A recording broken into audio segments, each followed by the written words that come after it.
नमस्कार दोस्तों, आप सभी का मेरे चैनल पे स्वागत है। कैसे हैं आप लोग? आशा करती हूँ आप सब लोग अच्छे होंगे।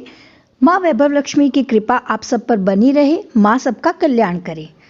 तो चलिए स्टार्ट करते हैं आज का वीडियो। दोस्तों, मैंने कुछ टाइम पहले एक वीडियो शेयर किया था जिसमें मैंने माँ वैभव लक्ष्मी के व्रत की पूरी विधि, उद्यापन विधि, इस व्रत को कैसे किया जाता है, वही सब मैंने उस वीडियो में शेयर किया था और उस वीडियो को आप लोगों ने बहुत प्यार दिया। उसके लिए आप सभी का बहुत बहुत धन्यवाद। उस वीडियो में को देखने के बाद बहुत सारी जो मेरे मित्र हैं, मेरी सहेलियां हैं यूट्यूब की, उन्होंने काफ़ी सारे सवाल मुझसे पूछे। जो ये व्रत करना चाहते हैं, जिनकी श्रद्धा बनी इस व्रत को करने के लिए, जिनका मन हुआ, उन्होंने काफ़ी सारे सवाल मुझसे पूछे। पर सारे सवालों के जवाब मैंने उन्हें वहाँ पे दिए भी, पर शायद मैं उन्हें अच्छे से समझा नहीं पा रही हूँ वहाँ पे। तो मैंने सोचा क्यों ना उन सवालों के जवाब मैं एक अलग से वीडियो बनाकर आप लोगों को दूँ। तो इस वीडियो में मैं उन्हीं सवालों के जवाब आप लोगों को दूंगी जो सवाल आप लोगों ने मुझसे पूछे हैं। तो चलिए स्टार्ट करते हैं। सबसे ज़्यादा पूछे जाने वाला सवाल था कि जो चावल और कलसे में जो पानी रखेंगे हम पूजा में, उसका हमें क्या करना है। तो चावल और कलसे का पानी हमें उसी टाइम, यानी शाम को जब हम पूजा करते हैं उसके तुरंत बाद हमें वो पानी जो है वो तुलसी के क्यारे में डाल देना है और चावल पक्षियों में डाल देने हैं। दूसरा जो सवाल था वो था कि ये व्रत कौन कौन रख सकता है। तो ये व्रत कोई भी रख सकता है, कोई भी, मतलब ये व्रत कंवारी लड़कियां, महिलाएं, पुरुष, लड़के कंवारे, कोई भी ये व्रत रख सकते हैं घर में अपनी मन की इच्छा पूर्ति के लिए। ये व्रत सभी रख सकते हैं। फिर एक सवाल पूछा गया था कि कथा हमें कौन सी पढ़नी है।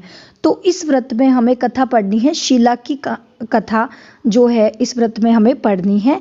और इस कथा पे भी मैं एक अलग से मैंने वीडियो बनाया है, शीला की वैभव लक्ष्मी व्रत की कथा। तो उसका लिंक जो है मैं नीचे डिस्क्रिप्शन बॉक्स में दे दूंगी, आप वहाँ चेक कर लीजिएगा। क्योंकि बहुत लोग सवाल पूछ रहे हैं कि जो बुक है उसमें बहुत, तो हमें उस दिन व्रत करते वक्त शुक्रवार को हमें कौन सी कथा पढ़नी है। तो वो कथा हमें पढ़नी है शीला की कथा। फिर किसी सहेली ने सवाल पूछा था कि दिन में फल खा सकते हैं क्या। तो हाँ जी, ज़रूर खा सकते हैं। अगर आप में शक्ति हो तो आप पूरा दिन भूखे रह के एक टाइम सिर्फ शाम को जब आप पूजा करते हैं उसके बाद आप खाना खा के व्रत कर सकते हैं। अगर आप में शक्ति नहीं है तो आप दिन में जो है फल खा सकते हैं, दूध भी ले सकते हैं, चाय भी पी सकते हैं। फिर एक सवाल पूछा गया था कि माता को सुबह में स्थापित करना है या शाम को।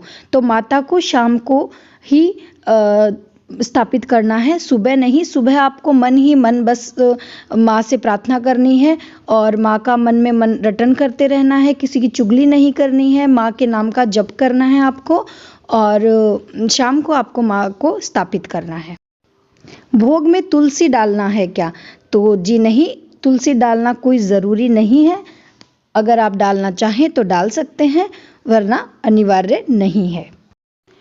प्रसाद में क्या रखना है। तो प्रसाद में आप घर में कोई भी मीठी चीज़ बनाकर शाम को, और उस जैसे हलवा बना लीजिए, खीर बना सकते हैं। और अगर आप नहीं बना पा रहे हैं, आप वर्किंग वुमेन हैं, आप नहीं कर पा रहे हैं, तो आप बाज़ार से भी लाकर भोग लगा सकते हैं माँ को। और अगर आप वो भी नहीं कर सकते, आप चीनी, गुड़, शक्कर, कुछ भी मीठा रखकर और ये व्रत कर सकते हैं। एक से ज़्यादा मनोकामना पूर्ति के लिए ये व्रत कर सकते हैं। हाँ जी, बिल्कुल कर सकते हैं। अगर आपकी एक मनोकामना पूरी हो जाए तो आप दोबारा भी ये व्रत शुरू कर सकते हैं। ये व्रत शुक्ल पक्ष में ही शुरू करना है और सुबह ही आपको संकल्प लेना है शुक्रवार के दिन, और शाम को आपको पूजा करनी है। सुबह में आपको संकल्प लेना है, अपनी मनोकामना जो है वो माँ के सामने आपको मन ही मन बोलनी है। सुबह पूजा नहीं करनी है, पूजा शाम को ही करनी है। और शाम को हाथ पाँव मुँह धोकर और फिर पूजा करनी है। अगर आप नहा सकते हैं तो बहुत अच्छी बात है। अगर आप नहीं नहाना चाहते शाम को, तो आप हाथ पाँव मुँह धोकर भी पूजा कर सकते हैं। हर शुक्रवार को नया लाल कपड़ा बिछाना है? नहीं जी, ऐसा नहीं है। जो पहले शुक्रवार पे हम चौकी पे लाल कपड़ा बिछाते हैं वही हमें हर शुक्रवार बिछाना है। हर शुक्रवार को नया कपड़ा लेने की ज़रूरत नहीं। और किसी फ्रेंड ने पूछा कि माँ मेरे पास लक्ष्मी माँ की फ़ोटो नहीं है तो क्या दुर्गा माँ की रख सकते हैं? हाँ जी, बिल्कुल रख सकते हैं। और वैसे भी माँ की जो आप बुक लाएंगे माँ वैभव लक्ष्मी माता की, उसमें माँ के सारे स्वरूप हैं और श्री यंत्र है और उनकी आपको पूजा करनी है और उन्हीं का आपको मन में ध्यान करना है। और किसी फ्रेंड ने पूछा था कि पैसों का क्या करना है? जो पैसे हम हर शुक्रवार माँ को चढ़ाते हैं उन्हें हमें क्या करना है? तो उन्हें आप अलग से इकट्ठा कर लें और जब आपके सारे फास्ट जो है वो पूरे हो जाए, जो व्रत पूरे हो जाए, उद्यापन वाले दिन आप उन पैसों को दक्षिणा के रूप में और सौभाग्यवती स्त्रियों को आप उन पैसों को दे सकते हैं या फिर आप उनसे कोई फल लाकर और उन्हें बांट दें। एक फ्रेंड ने पूछा मेरे हस्बैंड का ट्रांसफ़र हो गया है तो क्या मैं दूसरी जगह पर जाकर उद्यापन कर सकती हूँ? हाँ जी, आप कर सकते हो। आप अपने घर में ही वो उद्यापन कर रही हैं तो आप कर सकते हो। इस व्रत में एक चीज़ ये भी ध्यान रखनी होती है कि हम जहाँ पे ये व्रत शुरू कर रहे हैं वहीं हमें इसका को पूरा करना होता है। कि जैसे अगर हम ये व्रत अपने पीहर में शुरू कर रहे हैं तो हमें वहीं पर ये व्रत, सातों व्रत या जो जितने व्रत की आपने मन्नत मानी है वहीं पे ही आपको व्रत करने हैं और वहीं पे उद्यापन करना है। अगर ये व्रत आप अपने ससुराल में शुरू कर रही हैं तो आपको ये व्रत वहीं पे ही करना है। कहने का मतलब ये है कि आपको ये व्रत अपने घर पे ही करना है। बाहर की चीज़ें उस दिन आपको नहीं खानी है, किसी और के घर की चीज़ें आपको नहीं खानी है, आपको अपने घर पे ही बना भोजन करना है। किसी ने पूछा है कि क्या हम 7 शुक्रवार कर सकते हैं? तो हाँ जी, आप 7, 11, 21 जितने आप कर सकते हैं व्रत आप उतने कर सकते हैं। और ये व्रत जो है वो छूट भी सकता है। ऐसा नहीं है कि अगर आपको कहीं बाहर जाना है, आप कहीं ट्रैवल कर रहे हो तो आप ये व्रत छोड़ सकते हैं। और जैसे अगर पीरियड्स आ जाएं तो भी आप ये व्रत छोड़कर नेक्स्ट जो शुक्रवार है वो आप कर सकते हैं। एक फ्रेंड ने पूछा कि जो उद्यापन है वो 11वें शुक्रवार को करना है या 12वें शुक्रवार को करना है? तो जी, आपको उद्यापन जो है वो 11 शुक्रवार जब आपके पूरे हो जाएं तो शाम को उसी दिन आपको उद्यापन करना है, ना कि 12वें शुक्रवार को उद्यापन करना है। ठीक है। और हाँ, उद्यापन करने के बाद जो प्रसाद है वो हमें किसको देना है, ये भी सवाल बहुत सारे लोगों ने किया था। तो जो सुहागन स्त्रियां हैं उन्हें उद्यापन करने के बाद जो व्रत पुस्तक और जो प्रसाद है वो सुहागन स्त्रियों को देने हैं। कुंवारी लड़की अगर ये व्रत कर रही है तो उसे कुंवारी लड़कियों को ये प्रसाद देना है। तो इस तरह से आपको उद्यापन कर। इसके अलावा एक और सवाल था कि अगर लाल फूल ना हो तो क्या करें? तो देखिए, ऐसी बात नहीं है कि लाल फूल कहीं भी ना मिले।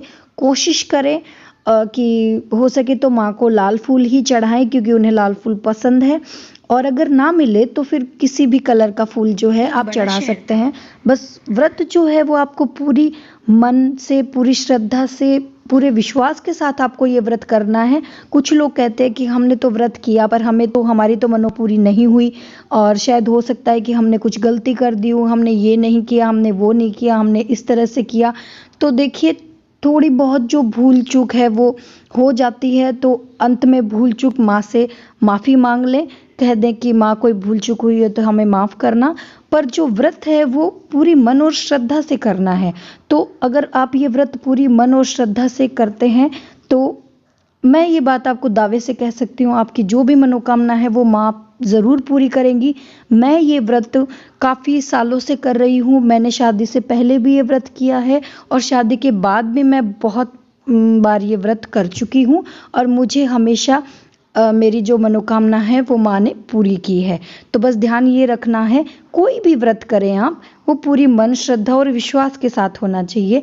मन में ये नहीं होना चाहिए कि क्या पता पूरा होगा या नहीं। अगर विश्वास नहीं है तो वो कार्य पूरा नहीं होता, चाहे आप कहीं भी कुछ भी कर लें।